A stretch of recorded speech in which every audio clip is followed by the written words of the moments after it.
Hello guys, in this video I'll show you how to create a glass effect in Wix Studio. So you'll first start by logging into your Wix account and then you'll go to the sites on the left hand menu bar. Now you'll select a site you want to work on, but make sure your site has built-on Wix Studio written on it.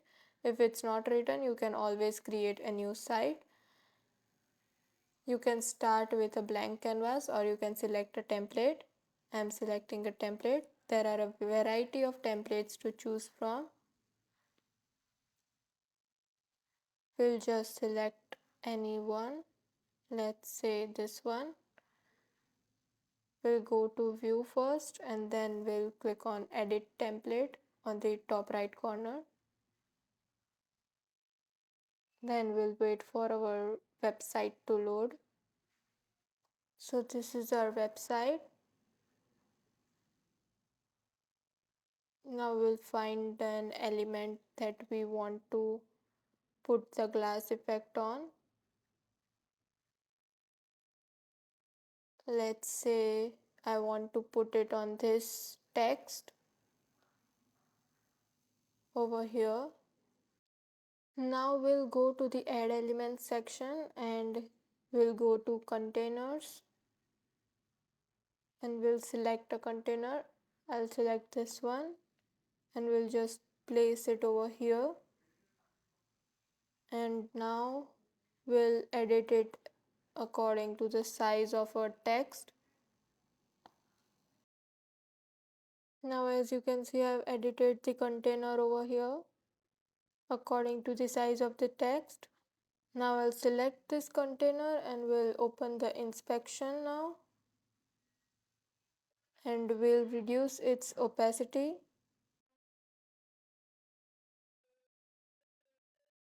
We'll just reduce it from over here.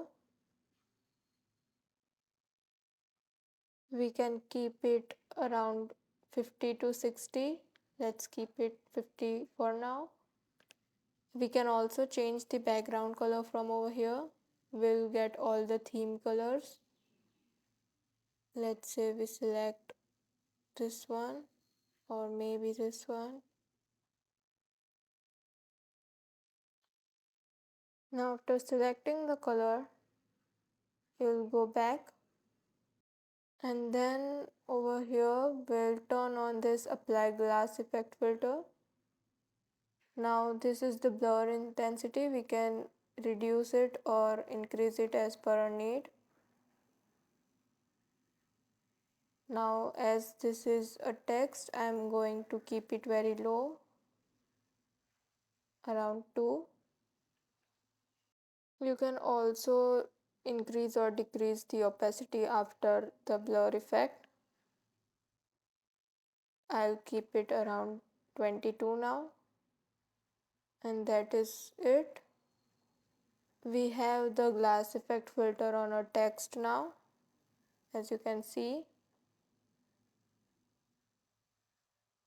This is quite it. This is how you create a glass effect filter on your Wix Studio. Thanks for watching.